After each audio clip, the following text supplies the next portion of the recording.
गोदान के खंड एक में हमने देखा कि मुंशी प्रेमचंद ने कैसे गोदान के एक एक पात्र का चरित्र परिचय दिया।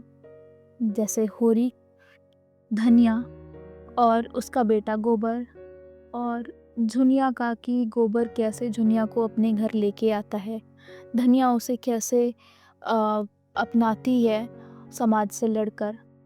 और हमने उसमें ये भी देखा कि गाय कैसे एक गोदान का एक महत्वपूर्ण प्रतीक है और कैसे महतों ने उसे मार दिया।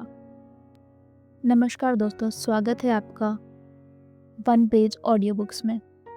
अब हम चलते हैं खंड 2 की ओर, जहाँ पर होरी की आंखों में अभी भी एक सपना है, एक छोटी सी गाय जिसे वह चारा खिलाए, सेवा करे और अंत में गोदान कर कर अपनी आत्मा को शुद्ध कर ले।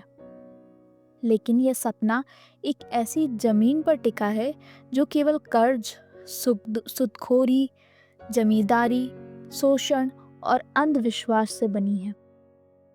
किसान का पसीना यहाँ कोई मूल्य नहीं रखता, क्योंकि पसीने से उपजा अन्न भी किसी और के पेट में जाता है। गांव के किसान केवल खेती नहीं करते, वे अपने ही खेत में मजदूर हैं, अपने ही जीवन में पराए हैं।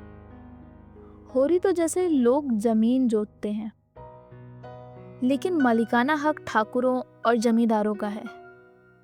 पटवारी, लेखपाल और गुंडा तत्वों की मिली भगत से हर साल लगान वसूल होता है, वह भी उस फसल पर जो कभी होती ही नहीं।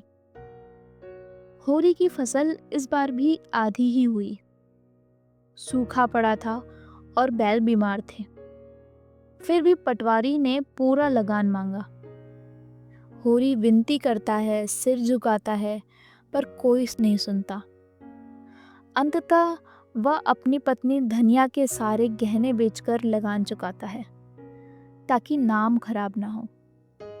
उसकी यही मानसिकता कि इज्जत बच जाए उसे लगातार कर्ज की खाई में ढकेलती जाती है। जिसका खेत उसका हक नहीं, जिसका हक उसे खेत की जरूरत नहीं। गांव में एक और अनदेखा लेकिन सबसे क्रूर शासक है साहूकार। गांव का महाजन होरी का पुराना कर्जदार है। वह हर बार थोड़ा थोड़ा उधार देता है और हर बार उस पर सूद पर सूद जोड़ता है। प्रेमचंद ने इस शोषण को बड़ी सूक्ष्मता से रेखांकित किया है। कर्ज चुकाने के लिए होरी कभी बैल गिरवी रखता है, कभी अनाज, कभी बर्तन, कभी अपनी मेहनत।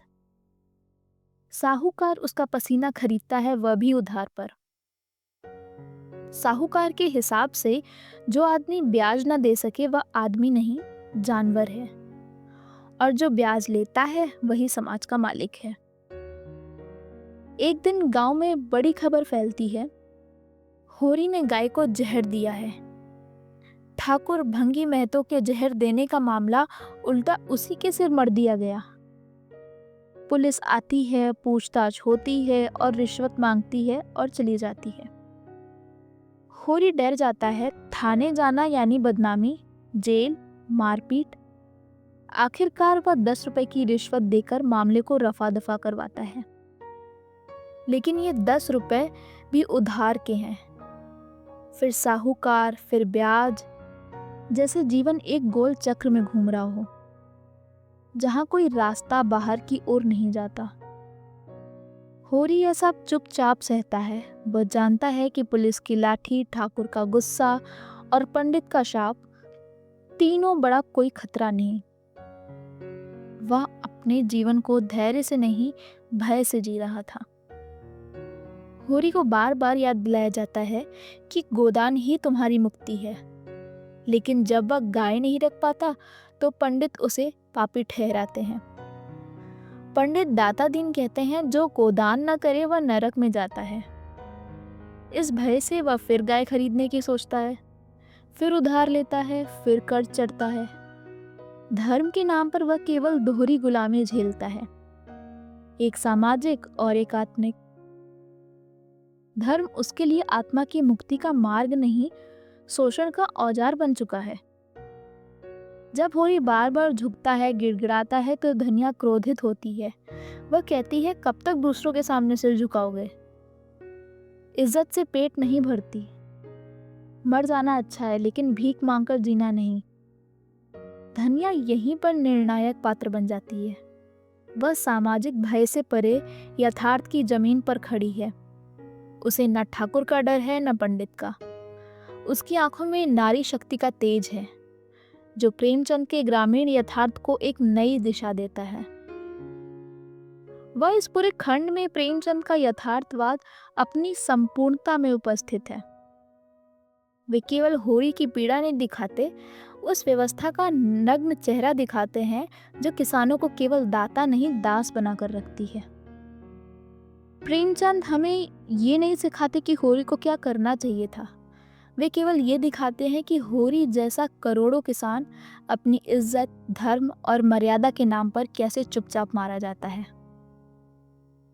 गोदान का यह खंड हमें उस कड़वे यथार्थ से रूबरू कराता है, जहाँ एक किसान का पसीना, उसका धर्म और उसकी इज्जत सब कुछ बिकाऊ है। होरी अब भी वही है। जमीन जोतता है, ऋण चुकाता है, पंडित के पैर छूता है, लेकिन वह अंदर ही अंदर टूटने लगा है। उसकी आत्मा की गाय अभी भी चारागाह में नहीं, कर्ज के दलदल में फंसी है।